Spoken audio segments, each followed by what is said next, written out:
Many times, people only see the glory, the shine, and attention given to success. They don't see the story behind the glory. This story will encourage you to do the small, unexciting things that lead to success. A person's dream will not grow tall if that person thinks some responsibilities to achieve the dream is beneath them or too small. Here we go.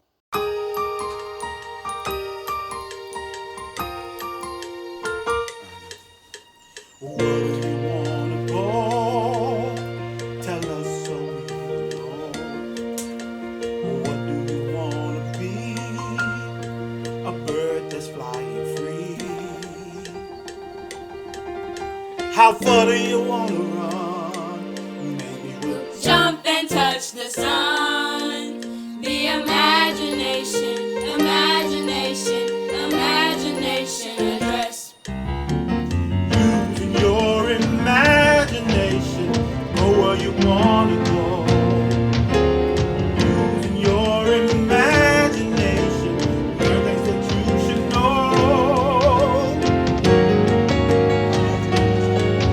The imagination, imagination, imagination address. The imagination, imagination, imagination address.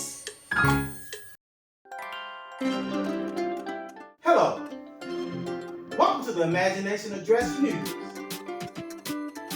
This segment will focus on exciting things, not the mundane. What does mundane mean? You're probably wondering.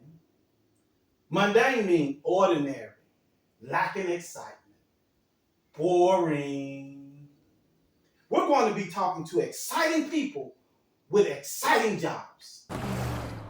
All right, here we are at the practice facility of Madison the Great, the #1 gymnast in the nation. She has won gold medals.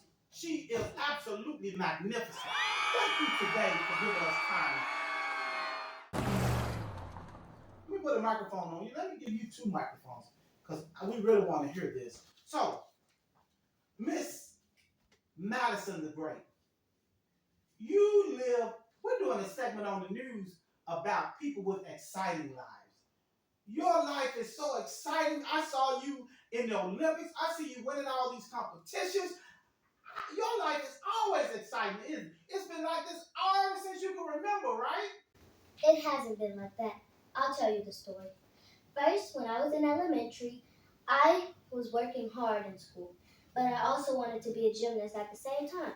So my mom signed me up to be a gymnast, and I was a gymnast when I was a little kid. I was working hard. And one day on a Saturday, I asked my mom to take me to the gym. And she said, "But today you guys don't have gymnastic practice." But I said, "I still want to train and practice." So she took me, and nobody was there. And I did it all on my own. I came there and I did all sorts of flips until I got tired. Wow, so you mean that even when people weren't looking, you had to practice over and over and over again? Yes. So I decided to just flip alone, and I started doing great flips. So as soon as I got to middle school, I started going to more competitions. Not the Olympics yet, because when I went to high school, I went to more and more and more competitions. But college, I was in the Olympics, and I won first place. I had a lot of gold medals and a trophy. One more thing, Miss Madison the Great. So when you were working out and doing flips, is that all? Did you have to exercise? Did you have to eat the right thing? Could you eat whatever you wanted to eat? I couldn't eat whatever I wanted to eat. You know why? It's because when you eat something that you want to eat and it's not healthy for you, then you could actually start losing competitions. You won't be able to like flip right.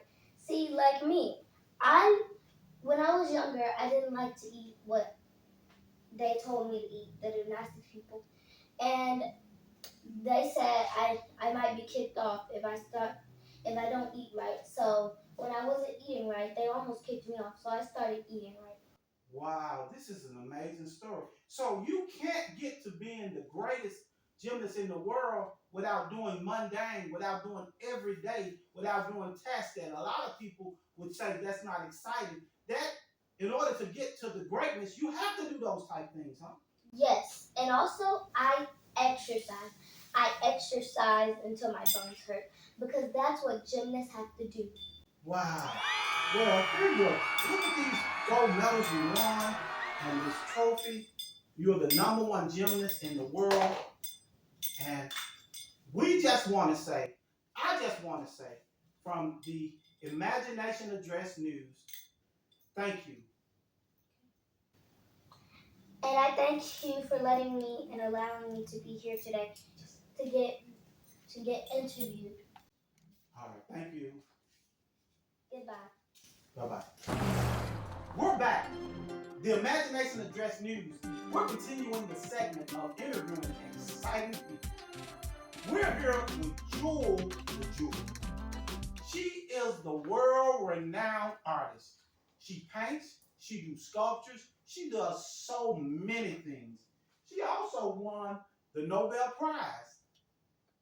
Miss Jewel, let me hold that for you while we give this interview. Miss Jewel, I was just thinking that I'm interviewing exciting people. I believe your life is so exciting from sunup to sundown. I've seen some of your paintings and some of your sculptures. You have met the Queen of England. You have met kings. You have met dignitaries, presidents. Your life is exciting just all the time. From a child on up, I believe your life was so exciting always. Is that right?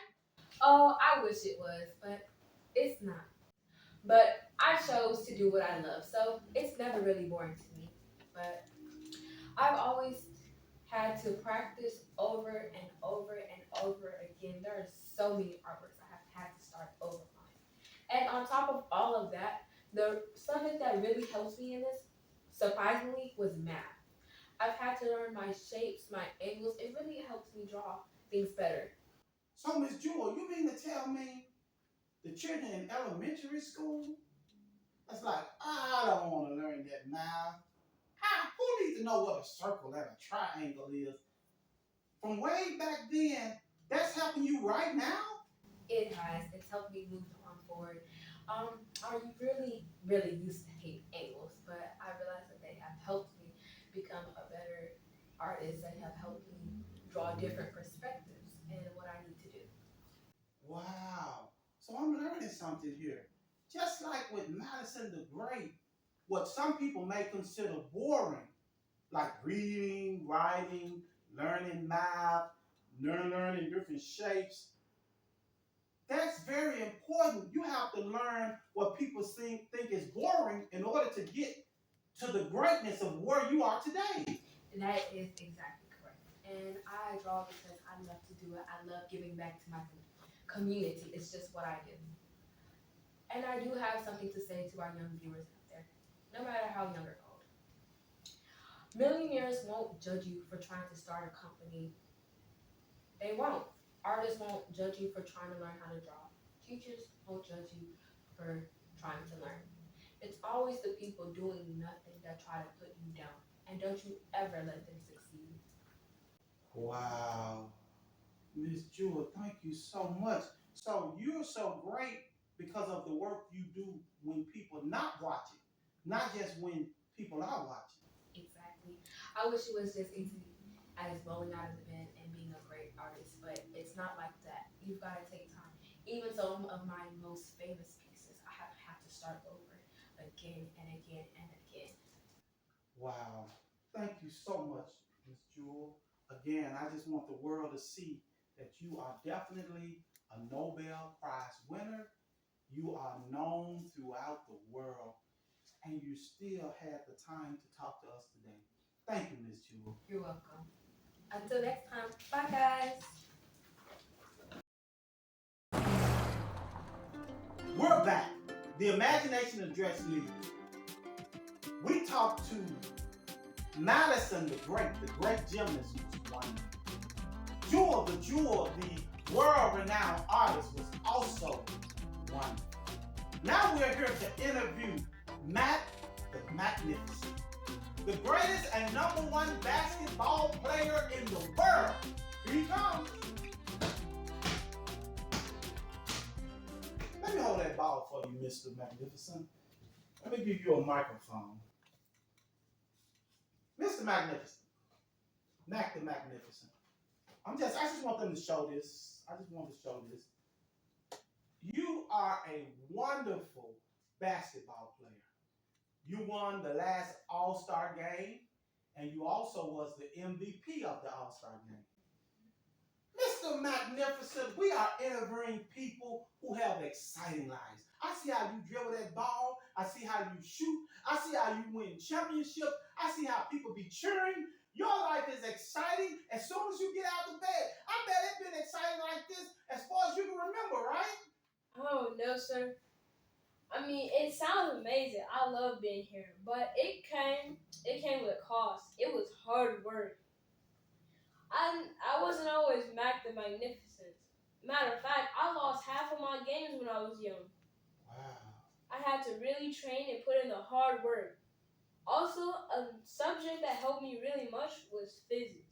I needed to use the angles and the range to figure out how long and how far I need to shoot for the ball to go in. Mr. Magnificent, are you telling me that children that are in school right now that think math is just boring, you have to study and learn that to get to be the great basketball player you are today? Yes, sir. Also, for the kids, fundamentals, whatever you want to do with fundamentals, you got to add a subject with that. Oh, wow. Oh, wow. So, Mr. Magnificent,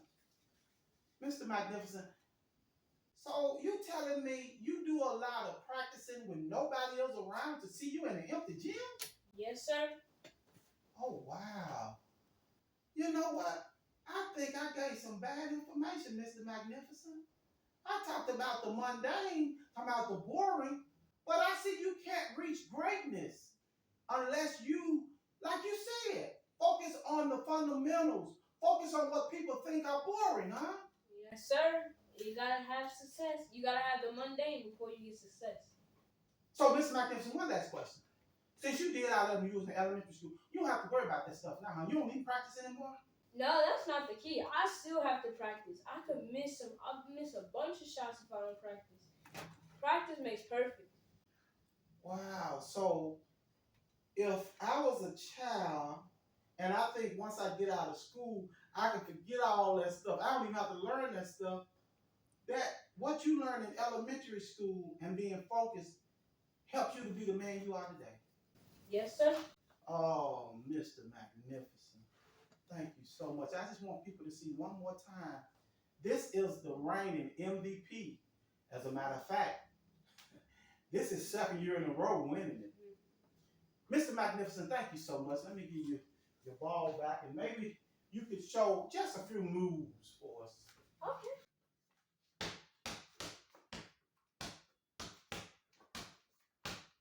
Wow, look at that, children.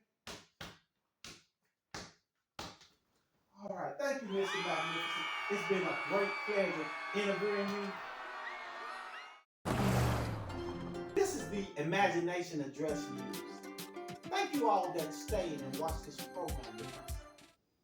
Because I learned something today. I hope you learned as well. I thought that exciting people didn't have anything that was mundane. Remember the definition of mundane? It means boring, unexciting. You know, stuff that people really don't want to do is so boring.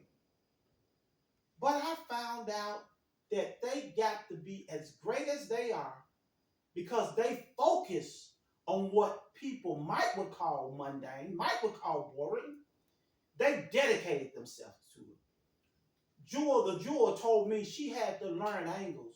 She had to learn arithmetic. The Magnificent told me he had to also learn physics. He had to learn distance, and he practiced on his dribbling. And Madison, the great gymnast, She told me she had to work on her flips. She had to work on math. She learned how to read. She had to do all of that. And they still do things behind the scenes that people don't see. So I was wrong. In order to be great, you must do that which a lot of people think is boring. Because what makes you is not what you do in front of people. It's what you do when others aren't looking. Until next time, bye. How far do you want to run? Maybe we'll Thanks for watching the Imagination Address. Please like and subscribe. Bye-bye. See you next time.